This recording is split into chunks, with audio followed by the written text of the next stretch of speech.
तो hello guys, एक बार फिर से स्वागत है आपका आपके अपने YouTube channel AKC technical classes में। आज की इस वीडियो में हम देखेंगे आरएसी के चैप्टर नंबर सेकंड के कुछ important MCQ multiple choice questions को देखेंगे।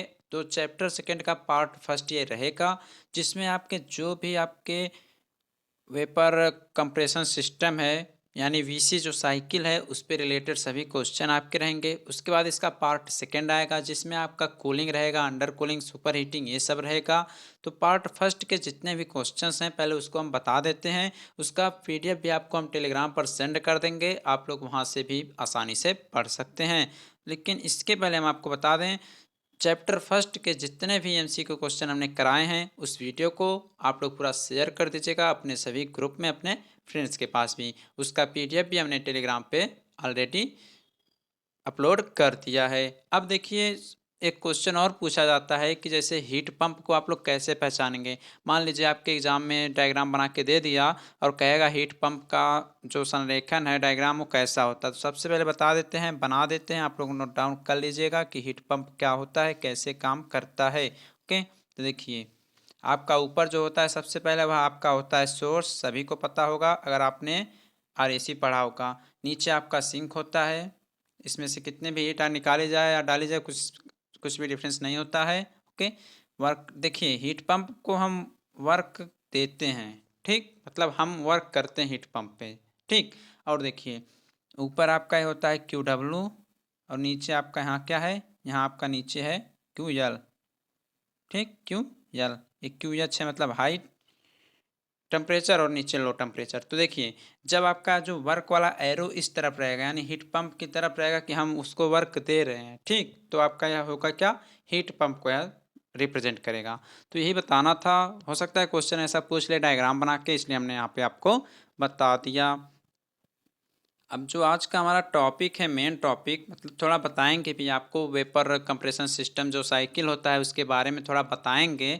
उसके बाद ही आपका हम सभी क्वेश्चन सॉल्व कराएंगे। ओके, तो चलिए सबसे पहले हम देख लेते हैं इसमें क्या है। सबसे पहले देखिए, ये है आपका टोटल वेपर कंप्रेशन सिस्टम, यही है आपका वेपर कंप्रेशन सिस्टम, इसी को हमें समझना है। ओके, तो देखिए ये क्या होता है, ये भी समझ लीजिए एक प्रकार का रेफ्रिजरेटर ही होता है जो कि रेफ्रिजरेटर के अंदर आपका लगा रहता है। ओके, तो इसमें क्या है, इसमें क्या होता है कि इस प्रकार के सिस्टम में यानी वेपर कंप्रेशन सिस्टम में जो होता है खास तौर पे हम जो वेपर होता है उसी को रेफ्रिजरेंट के रूप में प्रयोग करते हैं, ठीक। अर्थात इसमें जो वर्किंग मीडियम होता है जिस पे हम कार्य करते हैं वो आपका वाष्प होता है। जैसे कि अगर आप लोग कहीं लकड़ी की दुकान पे अगर वर्क देख रहे हैं तो लकड़ी पे सब काम होता है, लेकिन जो वेपर कंप्रेशन सिस्टम होता है वहाँ पे वेपर को लेकर ही सब कुछ कार्य किया जाता है। तो इसका ये डायग्राम है, इसी के माध्यम से हम समझेंगे कि कैसे कैसे वेपर जाती है, कैसे कैसे क्या इसका पूरा प्रोसेस है। पहले इसके पूरे प्रोसेस को बताएंगे, उसके बाद आपका हम क्वेश्चन आगे सॉल्व कराएंगे। ओके, तो आप लोग पूरा लास्ट तक वीडियो जरूर देखिएगा। और अगर चैनल पर पहली बार विजिट कर रहे होंगे तो चैनल को आप लोग सब्सक्राइब जरूर कर लीजिएगा और अपने फ्रेंड्स के पास भी वीडियो को शेयर जरूर करिएगा। तो चलिए इसको हम देखते हैं। जो आपका वेपर कंप्रेशन सिस्टम होता है, वेपर कंप्रेशन जो साइकिल होती है, इसमें चार कंपोनेंट आपके लगाए जाते हैं। इसमें फर्स्ट होता है आपका इवेपोरेटर, जिसे आप लोग हिंदी में बोलते हैं वाष्पित्र। सेकंड लगा होता है इसमें कंप्रेसर, जिसको आप लोग बोलते हैं संपीडक। थर्ड आपका इसमें लगा होता है कंडेंसर, जिसे बोलते हैं आप लोग संघनित्र। फोर्थ लगा होता है थ्रॉटलिंग वाल्व, जिसे बोलते हैं अवरोधन वाल्व। अब ये तो आपका टोटल हो ही जाएगा कि इसके चार कंपोनेंट हो गए। इसके अलावा इसमें अनेक प्रकार की लाइनें लगी होती हैं, सक्शंस लाइन लगी होती हैं, लिक्विड लाइन लगी होती हैं और एग्जॉस्ट लाइन लगी होती हैं। तो सब इसमें तो दर्शाया नहीं गया है, दर्शाए भी क्या इसमें, बस ये जो आपका लाइन लाइन बनी है यही सब समझ लीजिए, वो सब लाइन्स होती हैं। ओके, तो आपको सबसे पहले पता चल गया कि इसमें क्या क्या होता है। इसके चार पार्ट होते हैं, आपका कंप्रेसर होता है, ओके, कंडेंसर होता है, थ्रॉटलिंग वाल्व होता है, इवेपोरेटर होता है। इतना हो गया, ठीक। तो इसके बाद अब इसी को हमें समझना है, इसके चार पार्ट हो गए। अब यहीं पे हम वेपर को ही इसमें हम पूरा चारों तरफ इसको घुमाएंगे, मतलब इसमें हम वेपर को ही लिए हैं, मेन सोर्स इसमें वेपर लिया गया है, वाष्प लिया गया है। ओके, तो चलिए इसको हम समझते हैं। तो देखिए सबसे पहले आपको यहाँ क्या समझना है, सबसे पहले आपको यहाँ फर्स्ट यहाँ लिखा गया है 1। ओके, तो सबसे पहले क्या होता है कि ये जो इवेपोरेटर है, ये क्या है, इवेपोरेटर। इवेपोरेटर में क्या होता है अभी हम बताएंगे इवेपोरेटर का कार्य क्या होता है। चलिए अच्छा, सबसे पहले हम सबका वर्क देख लेते हैं, उसके बाद इसको हम समझाते हैं कि कैसे कैसे सब में वर्क किया जाता है। तो देखिए इवेपोरेटर क्या होता है। इवेपोरेटर मतलब ये होता है कि जो रेफ्रिजरेंट इसमें हम यूज कर रहे हैं, जैसे कि इसमें हमने रेफ्रिजरेंट जो यूज किया है अर्थात प्रशीतक, जो रेफ्रिजरेंट हमने इसमें यूज किया है वो क्या होता है, उसके द्वारा उष्मा को एब्जॉर्ब किया जाता है, जिसके कारण क्या होता है, रेफ्रिजरेशन इफेक्ट उत्पन्न होता है। ओके, तो रेफ्रिजरेशन इफेक्ट जब उत्पन्न होगा तो इससे इसकी एंथैल्पी जो होती है वह बढ़ जाती है। ठीक, ये हो क्या। उसके बाद आता है आपका कंप्रेसर। कंप्रेसर क्या होता है, कंप्रेसर का मतलब आप लोग क्या समझते हैं, कंप्रेस मतलब कंप्रेस करना। ठीक, तो आपने आइसेंट्रोपिक कंप्रेशन के बारे में पढ़ा होगा, आइसेंट्रोपिक कंप्रेशन के बारे में पढ़ा होगा। अर्थात इसमें यह होता है कि इसमें किसी भी प्रकार की एनर्जी का ना तो रिजेक्शन होता है ना तो अब्जॉर्प्शन होता है, मतलब ना तो किसी भी प्रकार की ऊष्मा को यह रिजेक्ट करता है ना ही एब्जॉर्ब करता है। ओके, उसके बाद आपका आता है कंप्रेशन हो गया। उसके बाद आपका आता है कंडेंसर। कंडेंसर बोला था हमने आपको संघनित्र। इसके द्वारा क्या होता है, इसके द्वारा ये होता है कि जो रेफ्रिजरेंट होती है उसकी जो हीट होती है उसको रिजेक्ट की जाती है, इसमें रिफ्रिजरेंट के हीट को रिजेक्ट की जाती है। अभी हम बताएंगे जब यहाँ से हम वाष्प को लेके जाएंगे, फर्स्ट पे पहुँचेगा, फर्स्ट से सेकंड पे जाएगा, सेकंड से थर्ड पे आएगा, फोर्थ पे आएगा, तो इसको हम बताएंगे। तो इसमें वाष्प को मतलब रेफ्रिजरेंट की हीट को रिजेक्ट किया जाता है, किसमें, कंडेंसर में। आगे आता है आपका थ्रॉटलिंग वाल्व। इसमें क्या होता है, इसमें ये होता है कि इससे एनर्जी का आदान प्रदान नहीं होता है, हीट का आदान प्रदान नहीं होता। यहाँ पे जो इसकी एंथैल्पी होती है उसको कांस्टेंट रखा जाता है। ओके, तो आपने एंथैल्पी के बारे में भी पढ़ा होगा, सब कुछ पढ़ा होगा।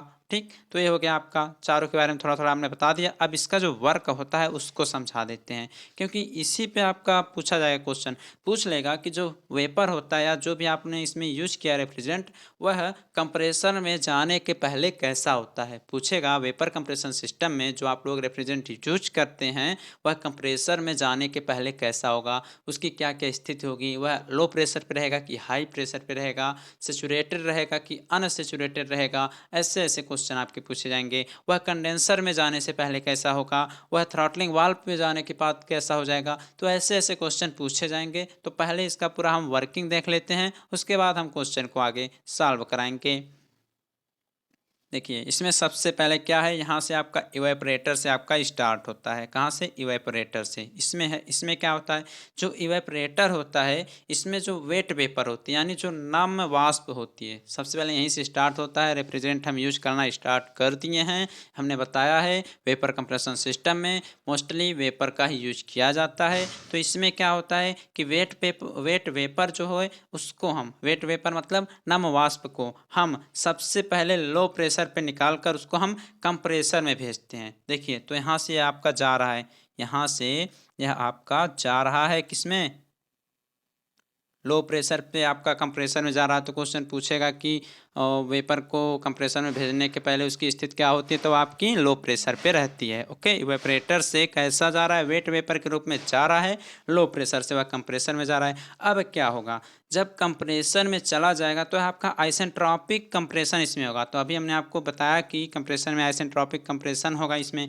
उसके बाद क्या होगा, जिससे जब यह लो प्रेशर वेपर को कंप्रेस कर लेगा आइसेंट्रोपिक कंप्रेशन पे, तो इसका क्या होगा, जो वेपर कई है उसका क्या होगा, टेम्परेचर और प्रेशर, उसका टेम्परेचर और प्रेशर क्या होगा, दोनों हाई हो जाएगा। मतलब इस कंप्रेसर से जब वह वेपर निकलेगा, इस कंप्रेसर से जब वह वेपर निकलेगा तो वह एकदम हाई प्रेशर और हाई टेम्परेचर पे रहेगा। किस पे रहेगा, हाई प्रेशर और हाई टेम्परेचर पे रहेगा। अब क्वेश्चन पूछेगा कि वेपर जो है कंप्रेसर से निकलने के बाद जब कंडेंसर में जाता है तो इसकी स्थिति कैसी होती है, तो इसकी स्थिति होती है कि वह vapour high pressure and high temperature पर होता है। ओके, उस समय क्या होता है, जो वेपर होता है वह आपका ड्राई एंड सेचुरेटेड होता है, ड्राई एंड सेचुरेटेड होता है। ओके, तो जब हाई प्रेशर, ठीक, high temperature, dry and saturated vapour जब आपका वाष्प कंप्रेसर से निकल के कहाँ जाएगा, आप कंडेंसर में आ रहा है। ठीक, कहाँ जा रहा है आपका, कंडेंसर में आएगा। अब क्या होगा, अब क्या होगा, जब यह कंडेंसर में आएगा तो कांस्टेंट प्रेशर पे, कांस्टेंट प्रेशर पर इसका कंडेंसेशन होगा, इसका संघनन होगा। कंडेंसर में जो आपका हाई प्रेशर वेपर था, हाई टेम्परेचर वेपर था, यह कंडेंसर में आएगा तो यहाँ पे इसका कंडेंसेशन होगा कांस्टेंट प्रेशर पे, मतलब प्रेशर को कांस्टेंट रख लिया जाएगा और टेम्परेचर सब रहेंगे, इसको कंडेंसेशन कर लिया जाएगा, इसका संघनन कर लिया जाएगा। ओके, अब यहाँ पे क्या होगा, जब इसका संघनन हो रहा होगा उस समय क्या होता है, यह अपनी जो इसकी जो गुप्त ऊष्मा होता है, इसका जो गुप्त ऊष्मा होता है, यह कंडेंसेशन मतलब क्या होता है, कूलेंट होता है, मतलब इसको कूल करता है। ठीक, तो क्या होता है कि इसमें क्या होता है, अपनी गुप्त ऊष्मा का कूलेंट के माध्यम से इसमें जो भी नमी उमी होती है, पानी उनी ये सब होता है, उसका यह रिजेक्ट कर देता है। क्या कर देता है, रिजेक्ट करता है। मतलब यह क्या करता है कि माध्यम से पानी का निराकरण यानी रिजेक्ट करता है। तो अब देखिए यह पानी के रूप में आ गया, अर्थात यह क्या हो गया, यह आपके एक द्रव के रूप में बन गया।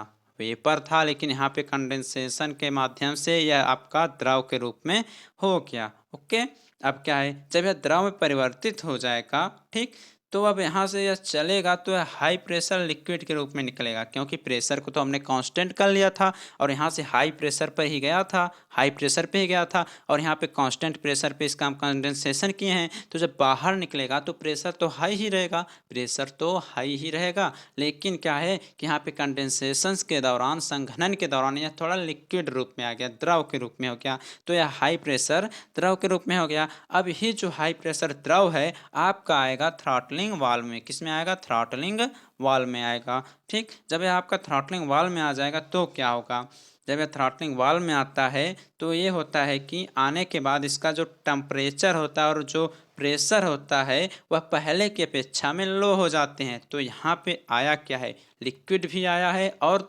वाष्प भी आया है, लिक्विड और वेपर कंडेंसेशन के पश्चात थ्रॉटलिंग वाल्व में आए हैं। ओके, तो देखिए जब इसका टेम्परेचर जो है लो हो जाएगा, टेम्परेचर इसका जब लो हो जाएगा और प्रेशर भी लो हो जाएगा तो क्या होगा, तो क्या होगा, तो इस थ्रॉटलिंग वाल्व में, जो थ्रॉटलिंग वाल्व है यहाँ से आपका नम वाष्प यानी वेपर और लिक्विड जो है बाहर निकल के आएगा। ओके, और इसका जो टेम्परेचर उस समय रहेगा वह नियर अबाउट पूछा जा सकता है क्वेश्चन में कि थ्रॉटलिंग वाल्व से निकलने के बाद जो आपने इसमें रेफ्रिजरेंट यूज किया था उसका टेम्परेचर नियर अबाउट कितना होगा, तो वह आपका 0 डिग्री सेल्सियस से भी कम होता है। कितना, 0 डिग्री सेल्सियस से भी कम हो जाएगा। ध्यान से इस क्वेश्चन को पढ़ लीजिए, अर्थात लगभग की बात करें तो -10 डिग्री सेल्सियस तक का हो जाएगा। ओके, तो यह क्या होगा, यहाँ से निकल के फिर वही प्रक्रिया चलती रहेगी, यहाँ से निकल के फिर यही इवेपोरेटर में आएगा, फिर उससे कंप्रेसर में जाएगा, इसी प्रकार से पूरा प्रोसेस आपका चलता रहेगा और आपका जो भी कार्य है वह आपका होता रहेगा। तो गाइस आशा करता हूँ आपको इसका पूरा वर्किंग समझ में आ गया होगा। अगर यही लेक्चर्स के माध्यम से बताए होते हैं तो शायद 15-20 मिनट का लेक्चर्स होता तो आपको और आसानी से समझ में आता, बट यहाँ पे इसके माध्यम से ऑब्जेक्टिव क्वेश्चन को सॉल्व कराना है तो थोड़ा थोड़ा आपको समझना जरूरी है और इसी बेस पे हम टोटल क्वेश्चन आज का कराने वाले हैं। तो चलिए अब हम अपना ऑब्जेक्टिव टाइप क्वेश्चन देखते हैं। चाहे कोई क्वेश्चन हो, कोई डाउट हो या कोई कॉन्सेप्ट समझ में ना आए तो बोर्ड्स हो या जेनीट हो, पढ़ाई में अगर आपको कोई भी दिक्कत आ रही हो तो उसका सॉल्यूशन है फिलो ऐप। अपने डाउट को किसी भी टाइम क्लियर करें इन दीज 3 इजी स्टेप्स। सबसे पहले इस ऐप को प्ले स्टोर या ऐप स्टोर से आपको डाउनलोड कर लेना है। इसको डाउनलोड करने के बाद इसको आपको अपने फ़ोन नंबर से इजीली साइन अप कर लेना है। जब इजीली साइन अप कर लेंगे उसके बाद आपको जो क्वेश्चन समझ में ना आ रहा हो उस क्वेश्चन का पिक्चर लेना है या उसको टाइप करके सबमिट कर देना है और जो फिलो ऐप है वह आपको 60 सेकंड में इंडिया के टॉप एक्सपर्ट से लाइव कॉल पर आपको कनेक्ट कर देगा। कहना चाहते हैं कि बल्ब की पावर कितनी है, अगर बल्ब जो है वो 220 वोल्टेज पर ऑपरेट हो रहा है, राइट। इस बैटरी का जो वोल्टेज है वो आपको गिवन है 220। तो ये आपको सिंपल रिलेशन हो गया यहाँ पर। अब अगर कोई आपको और डाउट है तो आप बताइए। Thank you. So guys, it's that simple. If any question, just ask Philo. इस ऐप का डाउनलोड लिंक नीचे डिस्क्रिप्शन में है, सो डाउनलोड फिलो नाउ। अगर आप लोग एक्स्ट्रा 10% डिस्काउंट पाना चाहते हैं फिलो ऐप में तो स्क्रीन पर दिए हुए कोड को अप्लाई ज़रूर करें, इससे आपको एक्स्ट्रा 10% का डिस्काउंट भी ज़रूर मिलेगा।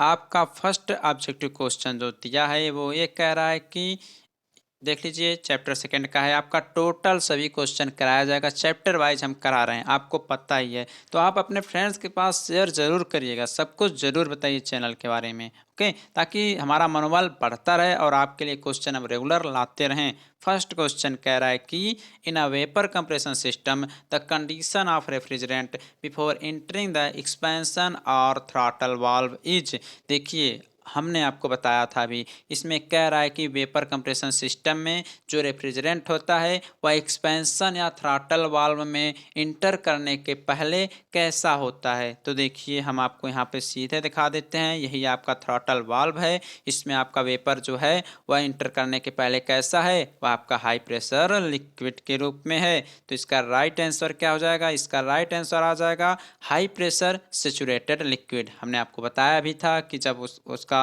सब कुछ नमी वमी हट जाएगा तो आप हाई प्रेशर पे तो रहेगा ही, क्योंकि उसमें जो हुआ था कंडेंसेशन वह हाई प्रेशर पे हुआ था, ठीक, क्योंकि हाई प्रेशर को वहाँ पे कांस्टेंट रख लिया गया था। ओके, तो इसका राइट आंसर हो जाएगा high pressure saturated liquid.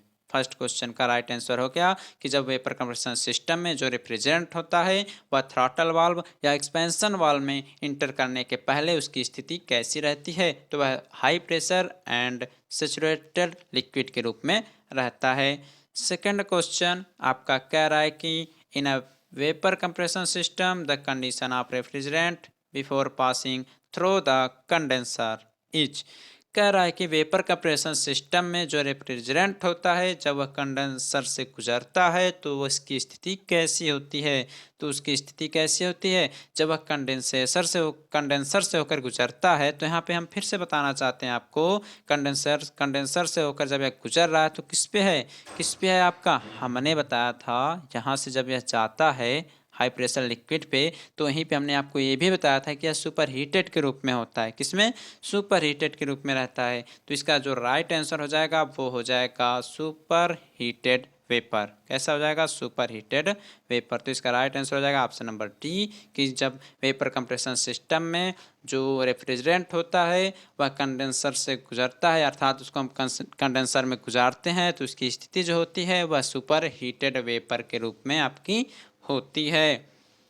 Next question आपका कह रहा है कि the condition of refrigerant after passing through the expansion or throttle valve in a vapour compression system is. देखिए फिर उसी देखिए क्वेश्चन को घुमा घुमा के आपका पूछा गया है। इसमें ये कह रहा है कि जो आपका रेफ्रिजरेंट है वीसी सिस्टम में या वीसी साइकिल में, वो कह रहा है कि जब एक्सपेंशन या थ्रॉटल वाल्व, तो देखिए आपका यहाँ एक्सपेंशन लगा था, ठीक, उसके बाद यहाँ आपका इवेपोरेटर लगा था। तो एक्सपेंशन से जब निकला था आपका, जब आपका एक्सपेंशन से निकला था तो आपका कैसा था, वह आपका वेट के रूप में था, नमी थी उसमें। तो इसका राइट आंसर क्या हो जाएगा, कह रहा है कि रेफ्रिजरेंट जो है जब थ्रॉटल वाल्व से गुजर जाता है, मतलब आगे निकलता है इवेपोरेटर के लिए, तो इसकी स्थिति कैसी होती है, तो आपकी वेरी वेट वेपर, यानी वह बहुत ही नम होता है। ओके, इसका राइट आंसर हो जाएगा option number C. Question number 4 आपका कह रहा है कि in a mechanical refrigeration system the refrigerant has the maximum temperature. कह रहा है कि जो मैकेनिकल रेफ्रिजरेशन सिस्टम होता है उसमें जो रेफ्रिजरेंट होता है वह उसका मैक्सिमम टेम्परेचर कहाँ पे होता है, ठीक, उसका जो मैक्सिमम टेम्परेचर है वह किस किस के बीच में होगा, तो बताते हैं। इवेपोरेटर में तो आपको पता है एकदम नमी रहती है, ठीक, एक्सपेंशन वाल्व में जब जाते हैं तो उसका केवल प्रेशर हाई रहता है, ओके, ठीक, और कंडेंसर एंड इवेपोरेटर में तो आपका पता ही है नमी उमी रहती है। लेकिन जब आपका कंप्रेसर एंड कंडेंसर के बीच में जाता है, ठीक, कंडेंसर एंड कंप्रेसर के बीच में जब वह जाता है तो उसका जो टेम्परेचर रहता है वह एकदम मैक्सिमम होता है। तो इसका राइट आंसर हो जाएगा ऑप्शन नंबर सी। जिन भी लोगों ने ऊपर का पूरा थ्योरेटिकल पार्ट पढ़ा होगा, समझा होगा, उनको आसानी से समझ में आ भी रहा होगा। क्वेश्चन नंबर 5 कह रहा है कि in a mechanical refrigeration system the refrigerant occurs as liquid between condenser and expansion valve. कह रहा है कि मैकेनिकल जो रेफ्रिजरेशन सिस्टम है उसमें जो रेफ्रिजरेंट होता है वह लिक्विड के रूप में कंडेंसर और एक्सपेंशन वाल्व के बीच में होता है। तो हमने आपको बताया था यह आपका कंडेंसर था और यह आपका एक्सपेंशन वाल्व था। तो हमने क्या बताया था, यहाँ से जो निकलता है वह हाई प्रेशर लिक्विड के रूप में होता है। अभी ऊपर आपको बताया ही है। तो क्या यह राइट है, सही है? तो यह एकदम सही है। तो इसका ऑप्शन नंबर ए सही हो जाएगा। ओके, क्वेश्चन नंबर सिक्स आपका कह रहा है कि the expansion valve in a refrigerator controls the flow of refrigerant. तो जो आपका एक्सपेंशन वाल्व होता है इसका एक कार्य और भी होता है कि उसमें जो रेफ्रिजरेंट का फ्लो होता है उसको वह कंट्रोल भी करता है। वहाँ पे हमने नहीं बताया, बट यहाँ सुन लीजिए। जो एक्सपेंशन वाल्व लगा होता है रेफ्रिजरेटर में वह क्या करता है कि जो रेफ्रिजरेंट होता है उसके बहने के गुण या उसके फ्लो करने को भी कंट्रोल करता है। तो इसका राइट आंसर हो जाएगा ऑप्शन नंबर फर्स्ट, अर्थात यह करेक्ट है। जो लिखा गया सेंटेंस है वह सही है। नेक्स्ट क्वेश्चन कह रहा है कि during a refrigeration cycle heat is rejected by the refrigerant in a. क्या ये रहा है कि रेफ्रिजरेशन साइकिल में जो हीट रिजेक्ट होता है वो मतलब किस में होता है? रेफ्रिजरेशन साइकिल में रेफ्रिजरेंट द्वारा जो हीट रिजेक्ट होती है वो किस में होता है?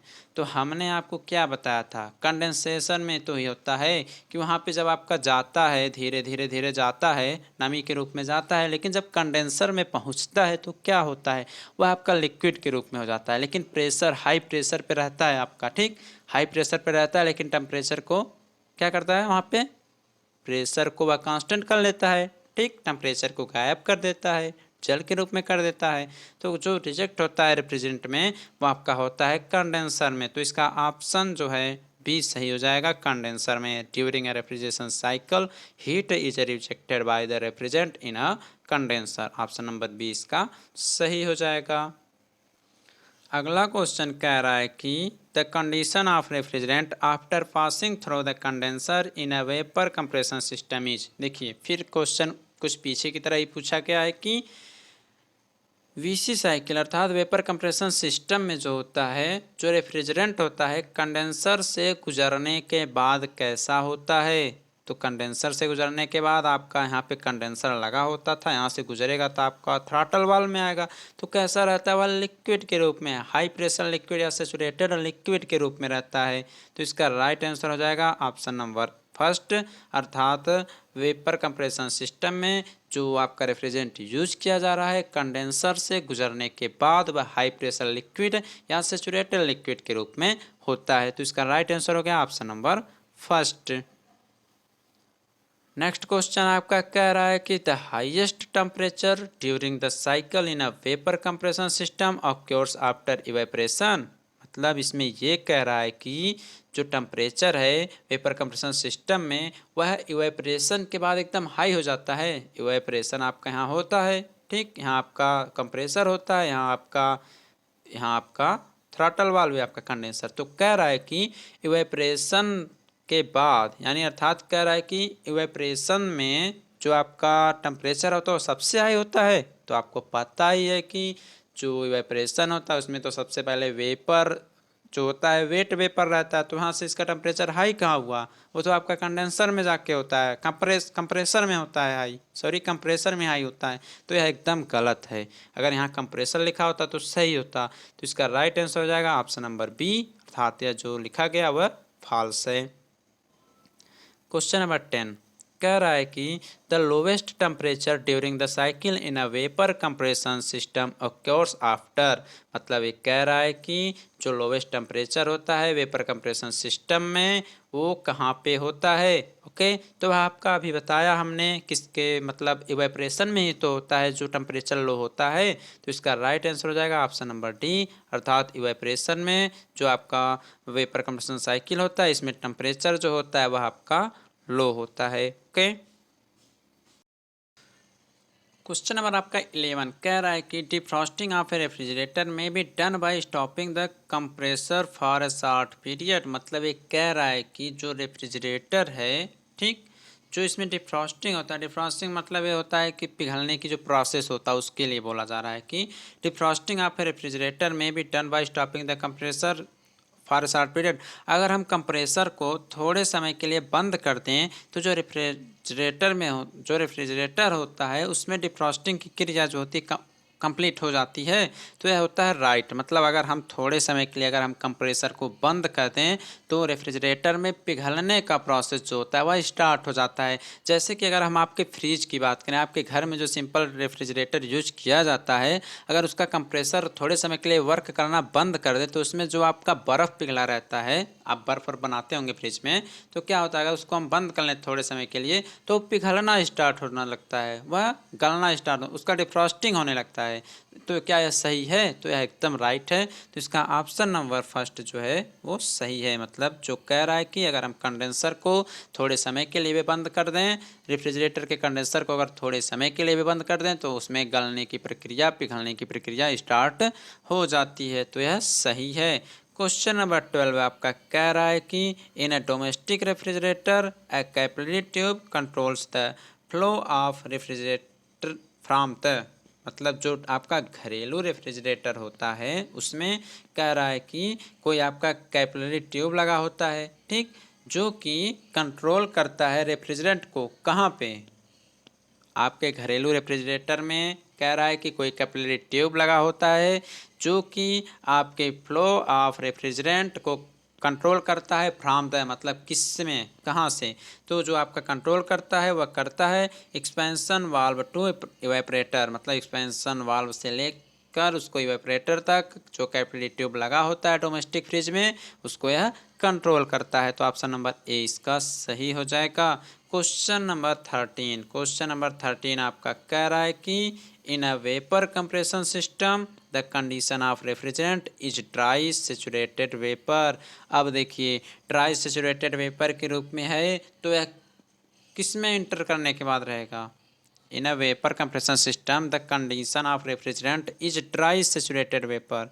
मतलब यह ड्राई सेचुरेटेड वेपर जो है कंप्रेशन सिस्टम में किस में वह जाएगा या किसको छोड़ेगा कि वह ड्राई सेचुरेटेड वेपर के रूप में है? कह रहा है कि एक वीसी सिस्टम में जो रेफ्रिजरेंट होता है वह ड्राई सेचुरेटेड वेपर के रूप में कब होता है कि वह कंप्रेसर में इंटर करने के पहले रहेगा, कि कंप्रेशन को पार कर का छोड़ने के बाद रहेगा, या कंडेंसर में इंटर करने के पहले रहेगा, या कंडेंसर को छोड़ने के बाद रहेगा। तो इसका राइट आंसर जो होगा उसको हम देखते हैं। ओके, अब देखिए हमने आपको डायग्राम में क्या बताया था कि अगर वो जाएगा कंप्रेशन में तो आपका लो टेम्परेचर रहता है, लेकिन कह रहा है कि वह सेचुरेटेड वेपर, वो भी ड्राई सेचुरेटेड वेपर के रूप में चाहिए। तो आपका क्या होता है? बिफोर एंटरिंग द कंडेंसर, अर्थात जब आपका वह निकलता है कहाँ से, आपका कंप्रेसर से निकल के जब जाता है कंडेंसर के लिए तो आपका ड्राई सेचुरेटेड के रूप में होता है। तो इसका हो गया right answer, before entering the condenser. Next question आपका कह रहा है कि the COP of vapour compression refrigeration system is quite as compare to air refrigeration system. 14 आपका कह रहा है कि जो वीसी रेफ्रिजरेशन सिस्टम होता है उसका जो सीओपी होता है वह एयर रेफ्रिजरेशन सिस्टम की तुलना में कम होता है। तो एक तुलना में कम मतलब कैसा होता है ये पूछा गया है, ठीक। कह रहा है कि वीसी सिस्टम जो होता है, वीसी रेफ्रिजरेशन सिस्टम जो होता है उसका जो सीओपी है वह एयर रेफ्रिजरेशन सिस्टम की तुलना में कैसा होता है। तो जो वीसी सिस्टम का सीओपी होता है वह आपके एयर रेफ्रिजरेशन सिस्टम से हाई होता है। तो इसका राइट आंसर हो जाएगा option number B. Right answer हो जाएगा ऑप्शन नंबर बी। आज का लास्ट क्वेश्चन आपका कह रहा है कि in a vapour compression refrigeration system a throttle valve is used in place of an expander because. जैसे कि आपका जो रेफ्रिजरेशन सिस्टम होता था उसके डायग्राम में यूज किया जाता था एक एक्सपेंडर। क्या यूज किया जाता था? एक एक्सपेंडर यूज किया जाता था। ओके, तो क्यों यूज किया जाता था? क्योंकि उसका प्रोसेस था, उसका कार्य जो था वो अलग होता था। एक्सपेंडर का कार्य वहाँ पे होता था, जो भी वहाँ पे क्रिया होती थी उसको विस्तार पूर्वक फैलाना या विस्तार पूर्वक करना। एक्सपैंड का मतलब आप लोग क्या समझते हैं? विस्तार करना, ठीक।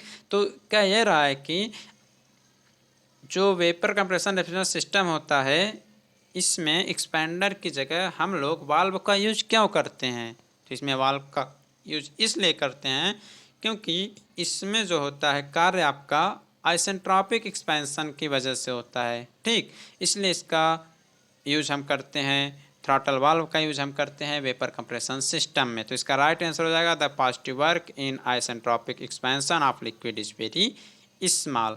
मतलब पूछा ये गया है कि विशेष सिस्टम में हम एक्सपेंडर की जगह थ्रॉटल वाल्व का यूज क्यों करते हैं। तो आपको हमने बताया यहाँ पे आइसेंट्रोपिक एक्सपेंशन की वजह से यहाँ पे थ्रॉटल वाल्व का यूज किया जाता है। तो गाइस आज हमने आपको कुछ थियरी भी बताया है, 15 क्वेश्चन भी बता दिए हैं, और यहाँ पे अब सब कूलिंग अंडर कूलिंग टाइप के क्वेश्चन आएंगे, उसको भी हम अगले वीडियो के माध्यम से बता देंगे।